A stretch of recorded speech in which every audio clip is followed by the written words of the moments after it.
Israël, la puissance militaire que le monde croyait intouchable, vient de vivre la nuit la plus sombre de son histoire. En quelques minutes à peine, tout a basculé. Des centaines de missiles guidés, d'une précision terrifiante, ont traversé le ciel de Gaza avant de frapper au cœur même de l'appareil militaire israélien. 349 commandants et officiers supérieurs ont été anéantis sans qu'aucun avertissement ne soit lancé. Les radars, pourtant réputés les plus performants du monde, sont restés muets. Le système de défense, si souvent vanté comme impénétrable, s'est effondré sous la pluie de feu. Dans les rues de Gaza, la nuit s'est changée en jour rougeoyant, les explosions secouant la terre tandis que des colonnes de fumée montaient vers un ciel silencieux. Les communications israéliennes se sont tues, les voix, les ordres, les signaux, tout a disparu. En un instant, la puissance d'un empire s'est réduite au silence. Et tandis que la poussière retombait, le monde entier retenait son souffle.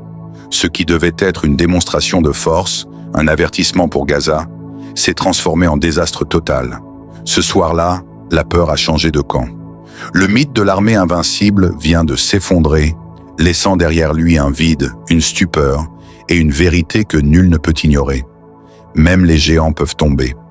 Avant qu'on entre dans le cœur de cette histoire, j'aimerais te poser une question simple, mais essentielle. Sommes-nous en train d'assister à un tournant historique? Dis-le-moi en commentaire. Ton avis compte vraiment.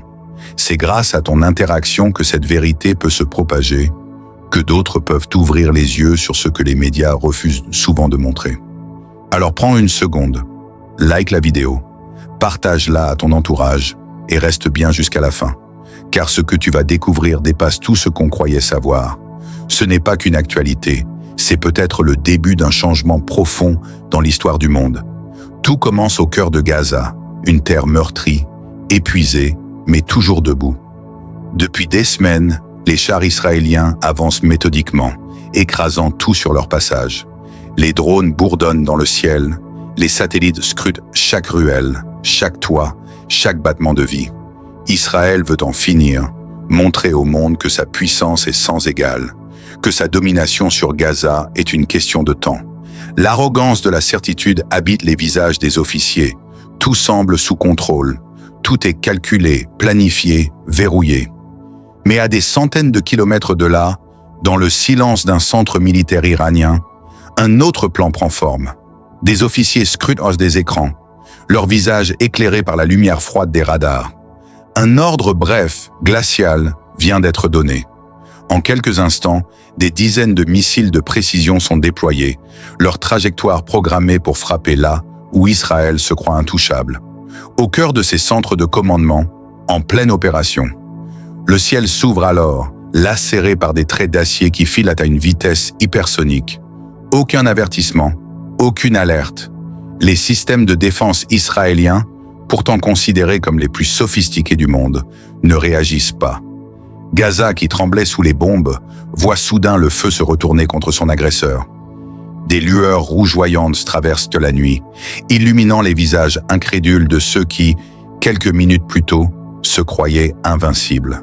Dans ce silence interrompu par le grondement des explosions lointaines, une vérité éclate. La puissance ne protège pas toujours de la justice. Et ce soir-là, dans le ciel brûlant de Gaza, ce n'était pas seulement un affrontement militaire. C'était la vengeance contenue d'un peuple blessé, l'écho d'une colère que personne n'avait su entendre. En moins de 10 minutes, le ciel de Gaza s'est embrasé comme si la nuit elle-même prenait feu. Des éclairs déchirent les nuages, suivis d'un grondement qui fait trembler la terre. Les radars israéliens, submergés de signaux, n'arrivent plus à distinguer le réel du brouillage. Les officiers hurlent des ordres dans les radios, mais leurs voix se perdent dans un vacarme métallique. L'Iron Dome, cette fierté nationale censée protéger le pays, reste muet. Aucun tir de contre-mesure, aucun missile d'interception. Tout s'effondre. Dans les bunkers souterrains, la confusion règne. Les écrans s'éteignent, les uns après les autres. Les communications sont rompues. Puis vient le choc. Une série d'explosions titanesques secoue la bande de Gaza, pulvérisant les postes de commandement israéliens. 349 officiers et commandants, les plus aguerris, disparaissent dans un ouragan de feu et de poussière. À Tel Aviv, la panique s'installe aussitôt. Les sirènes retentissent sans interruption. Les familles tentent désespérément de joindre leurs proches déployés sur le front, mais le réseau est coupé. Les informations arrivent par bribes, contradictoires, chaotiques. On parle d'un effondrement total des systèmes de défense, d'unités entières disparues. Dans les rues, les habitants courent, crient, prient. L'angoisse s'empare de la ville comme une onde invisible. Les médias nationaux, incapables de suivre le rythme des événements, diffusent en boucle les mêmes images. Des lueurs rouges dans le ciel, des colonnes de fumée montant au loin. Au même moment, le gouvernement tente de garder la face. Netanyahou apparaît à la télévision, le visage livide, les traits tirés. Il prononce des mots de courage, parle de redressement, promet une riposte implacable. Mais derrière lui, les regards des officiers sont vides. Ses paroles résonnent comme un écho creux dans une nation en état de sidération. Les Israéliens comprennent que quelque chose d'irréversible vient de se produire. L'armée qu'ils pensaient être invincible vient d'être prise de court, humiliée, brisée. Les réseaux sociaux s'enflamment. En quelques minutes, les hashtags Israël collapse et Iran strike se répandent dans le monde entier. Des vidéos amateurs montrent des explosions, des soldats courant dans la poussière, des ambulances dépassées. Le monde regarde stupéfait l'un des géants militaires les plus redoutés chanceler sur ses propres fondations. Les analystes peinent à y croire, les plateaux télé s'emplissent d'experts abasourdis. Comment un système réputé infaillible a-t-il pu s'effondrer en si peu de temps? Dans les bases militaires restantes, c'est le silence et la stupeur. Des soldats, encore couverts de cendres, fixent les décombres où se tenaient leurs supérieurs. Certains pleurent, d'autres restent immobiles, incapables de parler. Dans leurs yeux, la peur a remplacé la fierté. À Gaza, le tonnerre des missiles s'éteint peu à peu, ne laissant derrière lui qu'un vent brûlant et le sifflement des incendies. L'odeur du métal et de la fumée plane encore, lorsque la nouvelle se répand. Les postes de commandement israéliens ont été anéantis, la chaîne de commandement est rompue. Dans le reste du monde, les écrans s'allument, les images tournent en boucle. L'impensable est arrivé. Israël, pilier militaire du Moyen-Orient, vacille. Ce qui devait être une démonstration de domination est devenu un symbole de faiblesse. La peur a changé de camp. Et dans ce chaos total, une certitude s'impose. Le monde ne sera plus jamais le même après cette nuit où le géant s'est effondré sur ses genoux. Au Caire, à Ankara, à Beyrouth, les rues se remplissent comme pour une fête inattendue. Des milliers de personnes descendent spontanément, brandissant des drapeaux palestiniens, chantant, pleurant, criant un seul mot, « Justice !» Les klaxons résonnent, les écrans géants diffusent les images des explosions qui ont secoué Gaza. Pour beaucoup, ce n'est pas seulement une victoire militaire, c'est une revanche morale, une fracture dans un mur d'arrogance qui semblait infranchissable. À Téhéran, la nouvelle fait l'effet d'un séisme national. Dans les rues, les foules célèbrent la riposte considérée comme un acte de courage face à des décennies d'humiliation.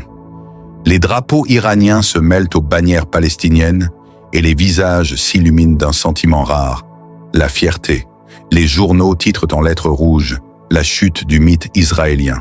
Les dirigeants iraniens saluent un avertissement clair à ceux qui pensent pouvoir semer la peur sans jamais en subir les conséquences. Pendant ce temps, à Washington, la Maison-Blanche convoque une réunion d'urgence. Les analystes militaires peinent à expliquer comment un tel désastre a pu échapper aux radars occidentaux. Les visages sont fermés, les mots mesurés. Personne ne veut l'admettre publiquement, mais la confiance en la supériorité technologique d'Israël vient de s'effriter. À Bruxelles, l'Union européenne appelle au calme, mais derrière les communiqués officiels se cache une inquiétude profonde. Si l'armée la plus équipée du Moyen-Orient peut être frappée ainsi, qui peut encore se croire en sécurité? Dans les pays du Golfe, c'est le silence diplomatique.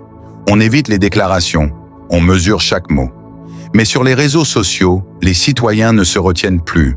Des milliers de messages félicitent la résistance. D'autres prient pour la fin de l'injustice. Les dirigeants, eux, hésitent entre prudence et satisfaction silencieuse. L'équilibre régional vient de bouger, et chacun le sait. Même les alliés les plus fidèles d'Israël semblent déstabilisés. Les rédactions occidentales, d'ordinaire si promptes à reprendre les communiqués de Tel Aviv, affichent désormais un ton plus hésitant. Certains parlent de failles inattendues, d'autres osent le mot effondrement. Les experts de la défense confrontés aux images satellites de bases détruites reconnaissent que l'invincibilité israélienne n'était peut-être qu'une illusion entretenue depuis des décennies. Le monde entier découvre alors une vérité longtemps dissimulée. Derrière les murs de technologie et les discours de puissance, il y avait une fragilité, une confiance aveugle dans la force brute, un sentiment d'impunité nourri par les années. Cette nuit-là, tout cela s'est effondré. Et dans le vacarme des explosions, une leçon a résonné d'un bout à l'autre de la planète. Aucun empire, aussi fort soit-il, ne peut dominer éternellement un peuple décidé à ne plus plier. Ce qui s'est passé à Gaza dépasse le cadre d'une défaite militaire. Ce n'est pas seulement la chute d'une armée, mais celle d'une illusion.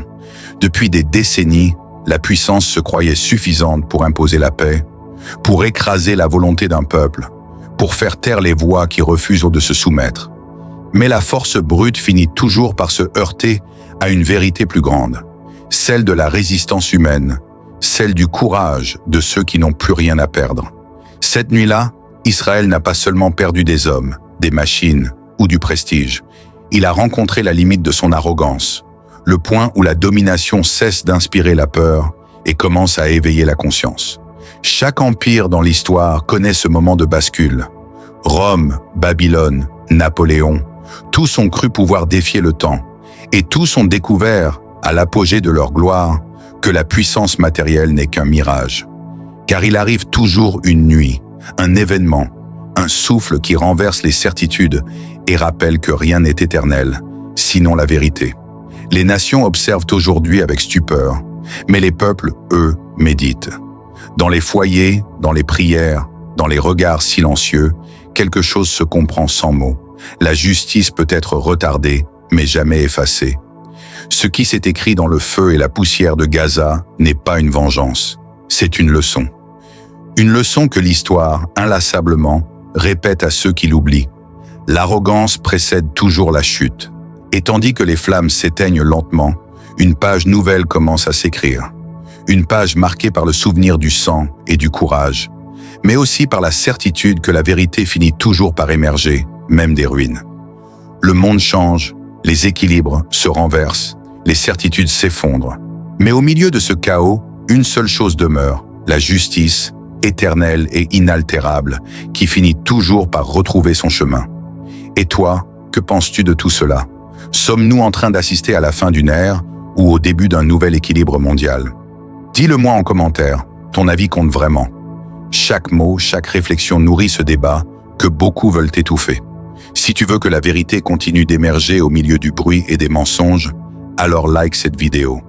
Partage-la autour de toi pour que d'autres comprennent ce qui se joue réellement, loin des récits officiels et des images soigneusement filtrées. Abonne-toi à Wild Musulman, la chaîne qui te montre le monde autrement, avec lucidité, foi et courage. Ici, on ne cherche pas la polémique, on cherche la clarté. On ne nourrit pas la haine, on éclaire les faits. Parce que comprendre, c'est déjà résister. Chaque abonné, chaque partage, chaque voix qui s'élève, c'est un pas de plus vers une conscience collective plus juste. Le monde change, les vérités se dévoilent, et toi, tu fais partie de ceux qui refusent de détourner le regard. Alors reste avec nous, garde ton esprit ouvert et souviens-toi. Dans un monde où tout s'effondre, la vérité est notre seule boussole.